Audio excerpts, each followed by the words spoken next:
What day was the full moon? Monday? I think it was Monday. Monday? Yeah. Monday, Tuesday? Was it? I don't know. I just know that stuff on the roads. Oh. It was almost like being on a racetrack. It's been I-5 has been nuts lately. Anyway, Yeah. traveling I-5 every day from here to the racetrack, but I don't like getting on I-5 much anymore. You know, it's chaos. Some of these people out there are just. It makes you wonder how the hell they have a license. You know what I mean? Well, seeing the accident I saw on I-5 northbound this morning. Pretty bad. Wilsonville. Ooh, Wilsonville. I don't even know if it was a fatality or not, but it was up by the Donald Aurora exit Arndt Road. Mm-hmm. And fortunately, I use my maps in the morning because I know that I've been hung up in 4-hour accidents for freeway shutdowns to get up to Wilsonville. That's insane. And, you know, you don't want to deal with that crap when you're losing half a day of work, and that's production lost. Right. Know? So, you know, I ended up taking some back roads. But the funny thing is, a lot of the technicians that work with me, there's 5 guys in the Salem area that have to drive up north to Wilsonville. And they all got hung up in it. I beat them to work, and they were going to beat me if the freeway was a shut. Right, yeah. Yeah, I go the other way. I go the other way every day, and there's a section there by Albany every day that, for no reason, everybody gets to a creep, and you're doing 10, 12 miles an hour for, a mile or two, and it's like, why are we going slow? I know why. It's that section where the guardrails get really close to the shoulder of the road and people get scared. You're absolutely, that's exactly where it is. Oh, guardrail. It's exactly where it is, and I swear you're right. I mean, it's just like everybody bottlenecks right there and just slows down. There's never a wreck. There's no reason to slow down. And it's both ways. It's both ways. It doesn't matter. I hate it. It's the technology in the new cars, the crash assist automatically hits the brakes. Yeah. Yeah. A lot of big stuff happening this week at Willamette Speedway and in the coming weeks. But let's get right in. Let's hit it up front. I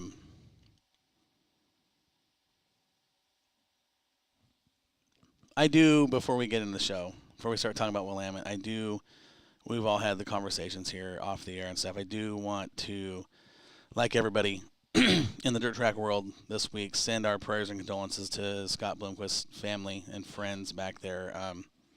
Horrible, tragic event for, if you ask me, the greatest of all time on dirt. I mean, I don't see anybody else that will do what he's done for dirt late model racing the way he did it. Nobody will ever duplicate it.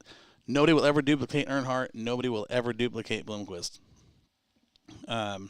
Just tragic. We'll talk more about that later in the show, but thoughts and prayers, condolences to that family and group of friends and everybody who has been a part of his race program. That, I've got some friends that have got some really close ties to the Bloomquist camp back there, and it's been tough talking with them. We've talked a lot this week, but it's been tough. Truly, I guess we'll have heroes, whether they're local or national. He would be at the top of that national list. I mean, just if you've ever had a chance to sit down and watch that guy drive a race car, it's incredible. Incredible what he did with her car. There's gonna be opinions of, he was this, he was that. You don't earn the nickname Black Sunshine for, always being Mr. Nice Guy, but I'm talking about what he did for the sport. I'm talking about the wins. 600 wins in his career. And we'll talk about some of those wins later on in the show. But, from all of us here at Under the Hood and Moxie Media Promotions to the Bloomquist camp, friends and family and teammates that ever got to, run with him, you guys are in our thoughts and prayers this week. It's been a tough one and very, very sad. This coming week, Willamette Speedway, 2 days of racing. Saturday, we have the All-Star 100. Are you guys paying attention to what's going on with this? Yes.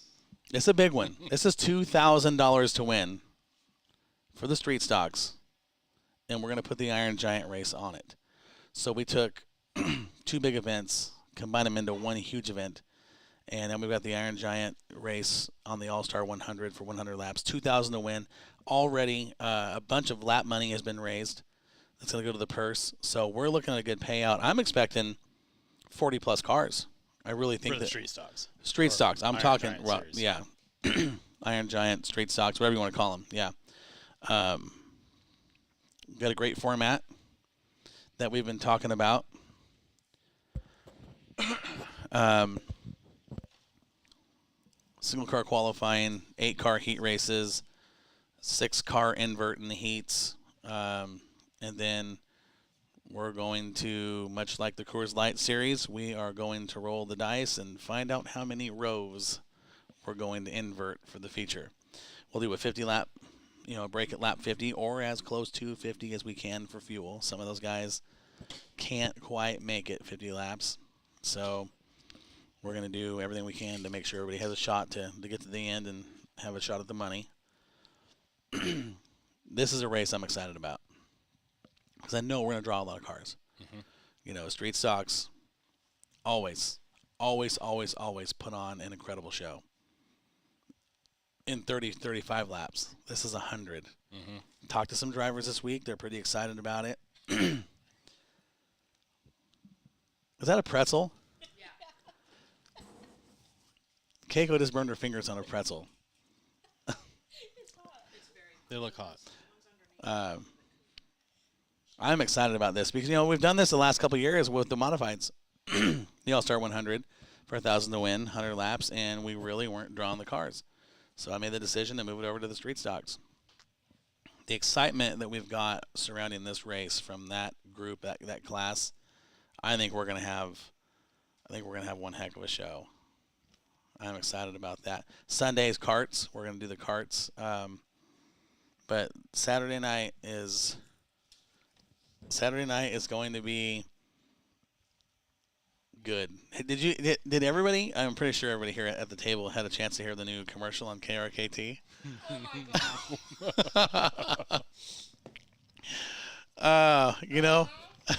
I'm going to tell you, when I go into KRKT to make those commercials for the radio that you guys hear on social media, when we put Larry LA puts the graphics to the sound and we put them out on social media to promote the show.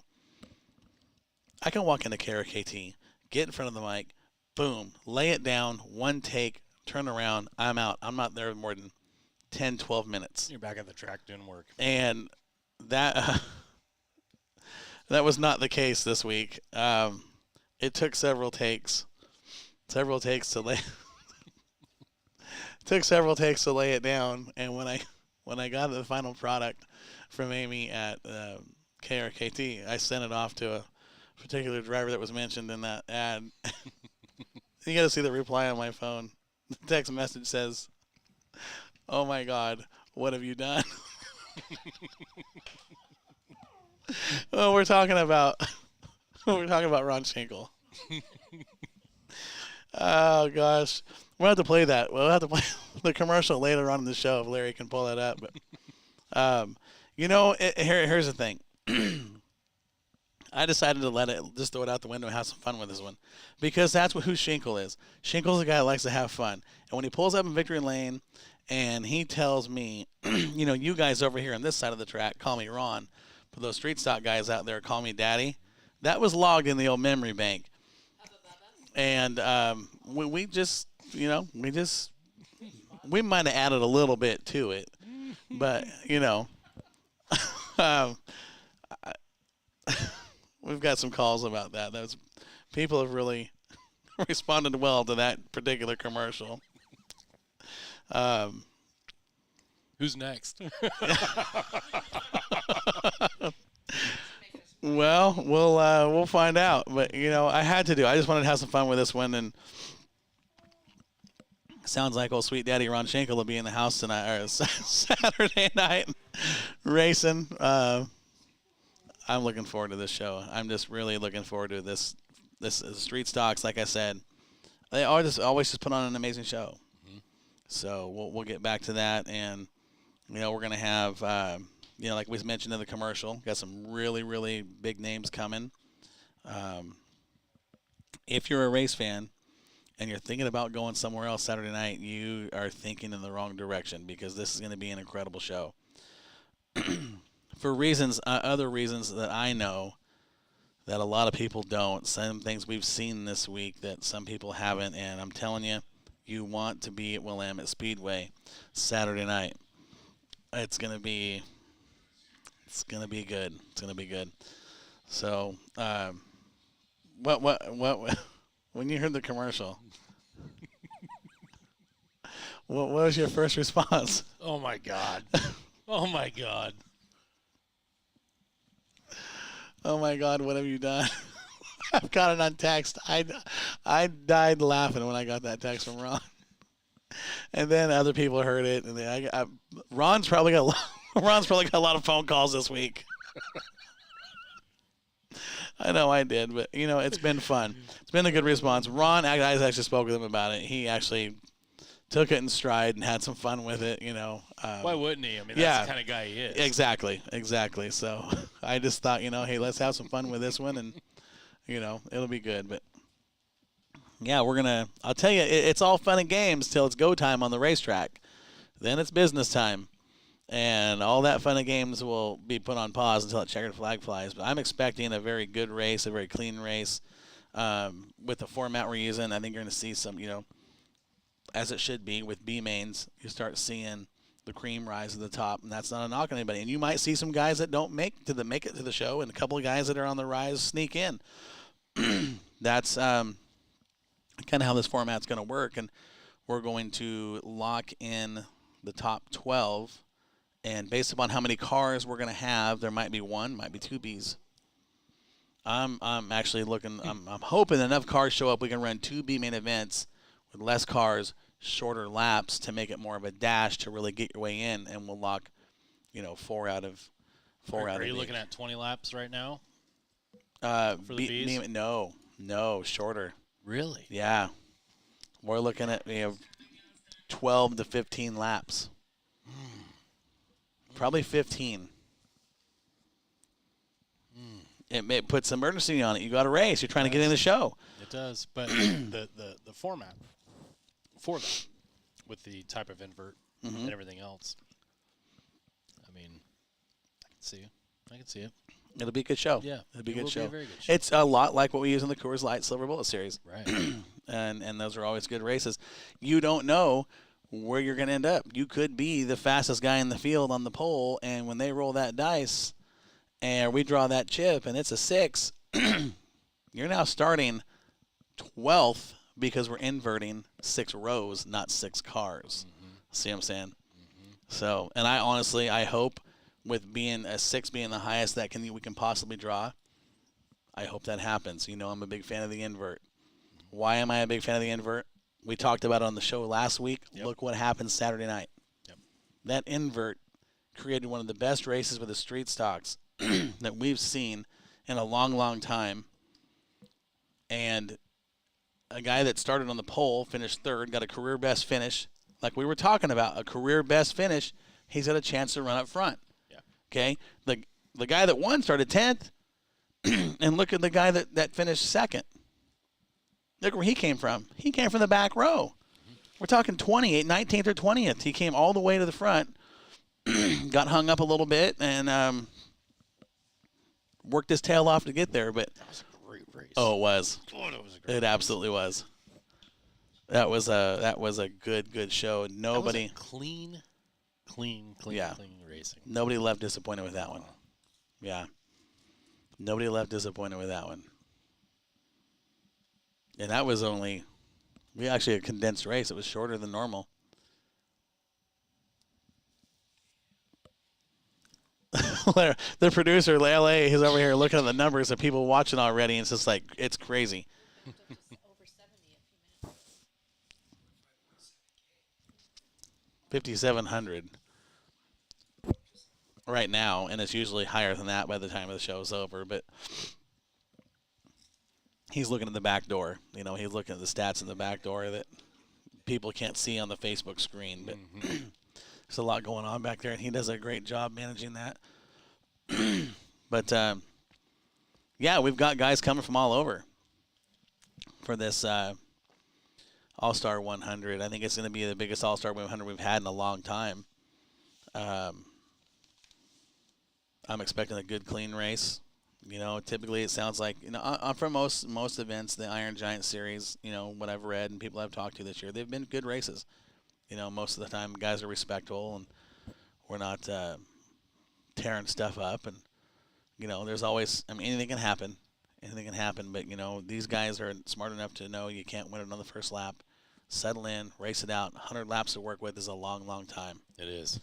And we're going to find out who's got some stamina. Who can get up on the wheel and put it together for 100 full laps? 33 miles. It's a 33-mile race. Well, it's like driving from here to Wilsonville. I think it'd be a little easier to do on the track than from here to Wilsonville on the I-5. freeways on Yeah, that house right now. yeah. So, what do you got? What do you got for me for the All-Star?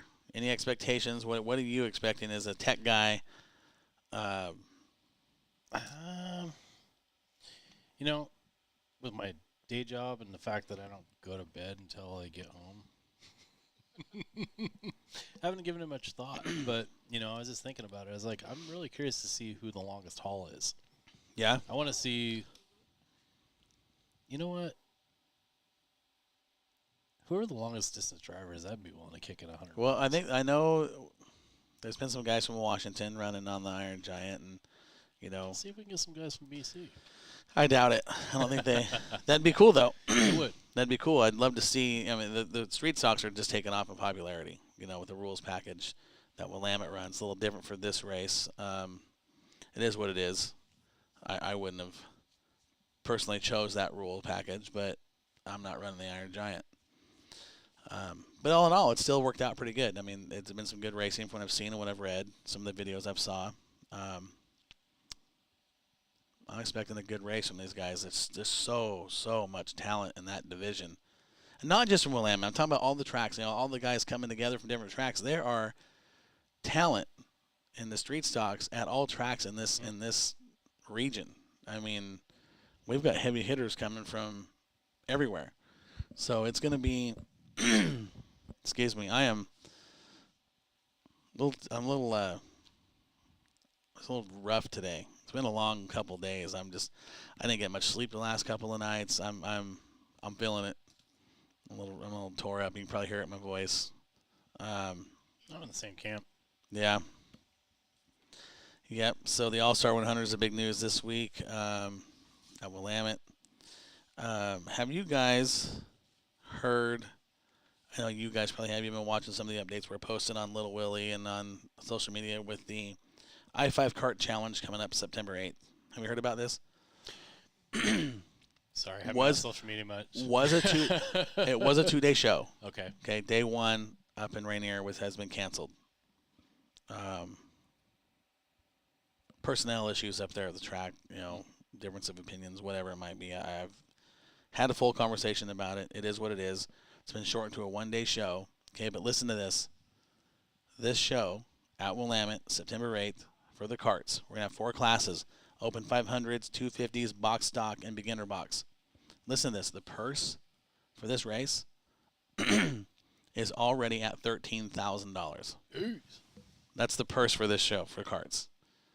I'm getting word it's probably going to go up, or there's more donations coming in, and people. There's been people jumping in, sponsors jumping in big time to help this show out. Wow. It's going to be awesome. It's going to be awesome. I'm excited about it. What's that date again? September 8th. September 8th. Yep. The I-5 Kart Challenge was supposed to be a 2-day show with, you know, combined points and this and that, but we're going to go one big extravaganza at Willamette. A lot of money getting handed out for this one. Beginner box even racing for money. The little guys. Box stock, the 250s and the 500s. Separate classes, 250s and 500s. The 500s obviously are, I want to say it's almost $1,000 to win. Wow. For the 500. That's pretty darn good money for a car show. For a car show, Yeah. And this is just the first year we're doing it. It's going to get bigger and bigger and bigger every year, and we're going to try to make this one of the biggest premier karting events on the West Coast. That's kind of the 3 or 4 of us that are involved talking about this. That's the goal, but we got to crawl before we walk. So this is where we're starting right here. I'm excited about that. Lots of stuff going on the track. We've got some new lighting installed. Now, we did have some lights that were burned out.